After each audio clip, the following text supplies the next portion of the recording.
రాయలసీమ ప్రాంతంలో కడప జిల్లా. ఈ కడప జిల్లా చాలా కాలం ముందు దేవుడి గడపగా అందరికీ తెలుసు. రాష్ట్ర రాజకీయాల్లో మాత్రం ఒక ఇంటి గడపే, ఆ ఇంటి మనిషే అందరి మనసుల్లో మెదులుతాడు. అతనే వైఎస్ఆర్. వైఎస్ఆర్ అనే మూడక్షరాల పేరు వెనక శిఖరమంతటి ఖ్యాతి, ఆకాశమంత సేవాగుణం. ఆయన గురించి తలుచుకుంటేనే గుండెల నిండా గౌరవం.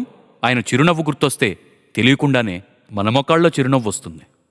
అలా ఆయన గురించి చెప్తూ పోతే ఎంత చెప్పినా తక్కువే అవుతుంది. ఆయన మనల్ని విడిచి తిరిగిరాని లోకాల్లో ఉన్న చిరస్థాయిగా చెక్కు చెదరని తనదైన ముద్ర ఎందరో హృదయాలలో ఆయన వదిలి వెళ్ళారు. మన కోసం, ఎందరో అభిమానుల కోసం, మనం సొంతం చేసుకునేందుకు ఒక శక్తి, ఒక వారసత్వం, ఒక నాయకత్వం, నిలువెత్తు వ్యక్తిత్వాన్ని మనకు అందించారు. ఆ శక్తి 21 డిసెంబర్ 1972లో పులివెందుల్లో పుట్టిన పెద్దాయన కొడుకు, మనందరం సొంతం చేసుకున్న వైఎస్ జగన్మోహన్ రెడ్డి, మన జగనన్న. నేడు వైఎస్ జగన్ అంటే చాలామందికి తెలుసు. కానీ మాకు తెలిసిన జగన్, మేము చూసిన జగన్ గురించి చెప్పాలంటే కొన్ని లక్షల మంది అమితంగా, అత్యంతగా ఆయన్ని అభిమానించడానికి, ప్రేమించడానికి గల కారణం జగన్ గారికి ఉన్న వ్యక్తిత్వం, పోరాట పటిమ అని మాత్రం చెప్తాం. 2004లోనే ఎన్నికల సమయంలో జాతీయ కాంగ్రెస్ పార్టీకి ప్రచారం చేయటం ద్వారా మొదటిసారి రాజకీయాల్లో చురుగ్గా పాల్గొన్నారు. 2009లో ఆయన అసలు సిసలైన రాజకీయ అరంగేట్రం చేసి కడప పార్లమెంటు సభ్యుడిగా జాతీయ కాంగ్రెస్ నుంచి పోటీ చేసి మంచి విజయమే సాధించారు. ఆ క్షణానికి కూడా యువకుడు, ఉత్సాహవంతుడు అని మనకు తనని పరిచయం చేసిన ఆయన తండ్రి స్వరం తప్ప మనకేమీ తెలియదు. నా కుమారుడు జగన్మోహన్ రెడ్డి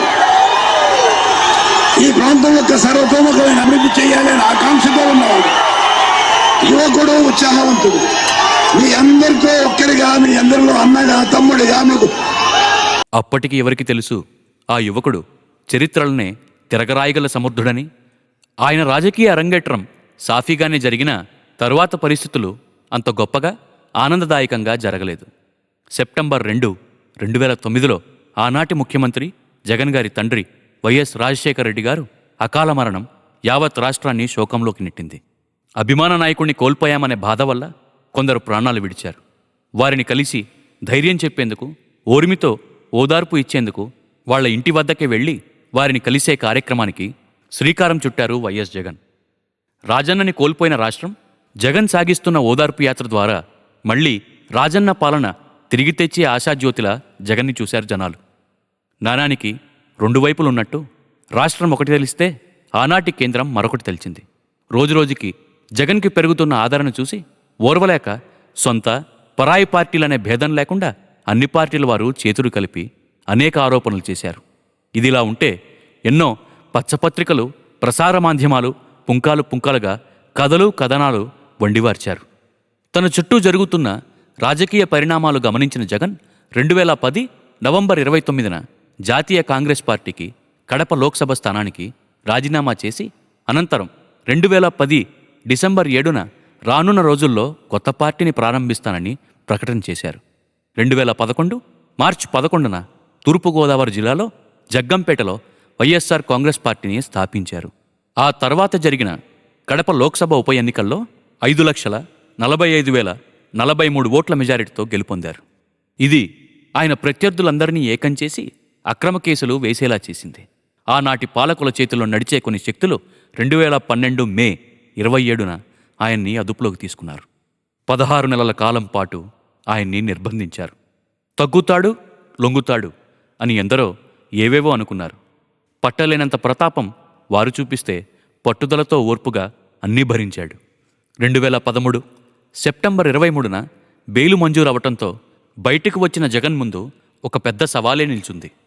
అది రాష్ట్ర విభజన జరగబోతున్న సమయం. ఇంకా పూర్తిగా నిర్మాణం కాని పార్టీ. అటుపక్క మహామేధావులు, అతిరథ మహారథులు ఎన్నికలకి తయారయ్యి 2014లో సాధారణ ఎన్నికల్లో పోటీ పడితే అతి తక్కువ 1.5% ఓట్ల తేడాతో వైఎస్ఆర్ కాంగ్రెస్ పార్టీ 67 సీట్లతో ప్రతిపక్షంలో వారి బాధ్యతని నిర్వర్తించాల్సి వచ్చింది. ఆనాడు అధికారం చేపట్టిన అప్పటి కూటమి ప్రభుత్వం జగన్ పట్ల ప్రవర్తించిన తీరు, తన ఎమ్మెల్యేలను వెలకట్టి ప్రలోభపెట్టి లాక్కున్న ఘటనలు, వీటన్నిటినీ చూసి తన వాదన గెలవాల్సింది సభలో కాదు, సభ్య సమాజంలో అని గట్టిగా నమ్మిన జగన్ అనంతపురం నుంచి ఇచ్చాపురం వరకు ప్రజా సంకల్పం అనే పాదయాత్ర చేసి 2019లో 175కి 151 స్థానాలు గెలిచి రాజన్న పాలన చేస్తా అన్న జగన్ అంతకు మించే చేశారని చెప్పాలి. నాడు నేడు కింద బడులు మార్చారు. 108కి కొత్త కళ తీసుకొచ్చారు. ప్రతి పల్లెకి రైతు భరోసా కేంద్రం తీసుకొచ్చారు. ప్రతి పల్లెకి విలేజ్ క్లినిక్ తీసుకొచ్చాడు. ఉద్దానం ప్రాంతం సుదీర్ఘమైన సమస్యని శాశ్వత పరిష్కారం కల్పించారు. ఎన్నడూ లేని విధంగా రాష్ట్రంలో ఆరోగ్యానికి పెద్దపీట వేసే విషయంలో కొత్తగా 11 మెడికల్ కాలేజీలకి అనుమతులు తెచ్చుకున్నారు. రాష్ట్ర ఆర్థిక పురోగతికి పోర్ట్ బేస్డ్ ఎకానమీ వైపు అడుగులు వేసే ప్రయత్నం చేశారు. భోగాపురం ఎయిర్పోర్టుకి శంకుస్థాపన చేశారు. ఇవే కాదు, చెప్పినవన్నీ దాదాపు పూర్తి చేశారు. అధికారం చేపట్టిన తొలి రోజు నుంచే మేనిఫెస్టోని అమలు చేయాలని తపన, దృఢ సంకల్పంతో పాలన సాగించారు. వైజాగ్లో ఇన్వెస్ట్మెంట్ సమ్మిట్ పెట్టి భారీ పెట్టుబడుల్ని ఆకర్షించి రాష్ట్రం పట్ల తనకున్న దూరదృష్టిని అందరికీ వివరించారు. అలా ఆయన చెప్పినవే కాకుండా చెప్పనివి కూడా ఎన్నో చేసి ఎన్నికలకు సిద్ధమయ్యారు. అటుపక్క ప్రత్యర్థులందరూ మళ్లీ గుంపు కట్టి ఎన్నో కళ్లబొల్లి మాటలు చెప్పి రాష్ట్రం అప్పుల పాలు అయ్యిందని, శ్రీలంక అయిపోతుందని రకరకాల అబద్ధాలు, అలివి కాని ఎన్నో హామీలు, అర్థం పర్థం లేని ఎన్నో ఆరోపణలు చేశారు. అవన్నీ ప్రభావితం మాత్రమే అనుకుంటే కాదు, నిజం 4 గడపలు తలుపులు తట్టేలోపు అబద్ధం 60 ఊర్లు చుట్టొచ్చేస్తుంది. అదే నానుడి నిజమయ్యి ఎన్నికల్లో వైఎస్ఆర్ కాంగ్రెస్ పార్టీ పరాజయం పాలైంది. ఇదిలా ఉంచితే ఎన్నికల తర్వాత విజయవాడ వరద అందరినీ పట్టరాని పాటలు పెడితే కృష్ణలంక వాసులకు మాత్రం కొంత ధైర్యంగా ఉండే శక్తినిచ్చింది. ఆ రీటైనింగ్ వాల్ కూడా జగనే పూర్తి చేశారు. అందుకే ఆ సమయంలో ప్రజలు వారి కృతజ్ఞతని ఆయన కనపడగానే చాటుకున్నారు. ఇలా పలు సందర్భాల్లో జగన్ జనంతో కలిసిన ప్రతిసారి కనిపించే దృశ్యాలు చెప్తాయి జనంలో జగన్ మీద ప్రేమ ఎంతుందో అని. అధికారమైన ప్రతిపక్షమైన జగన్ ఎప్పుడు జనం కోసమే పనిచేశారు, చేస్తారు. అందుకే జగన్ అంటే జనానికి, జనం అంటే జగన్కి అంత బంధం. అలాంటి జననాయకుడు ఇవాళ జరుపుకుంటున్న పుట్టినరోజు లాంటి పుట్టినరోజులు మరెన్నో జరుపుకోవాలని, వచ్చే ఎన్నికల్లో మళ్లీ గెలిచి ఘన విజయం సాధించాలని కోరుకుంటూ జన్మదిన శుభాకాంక్షలు.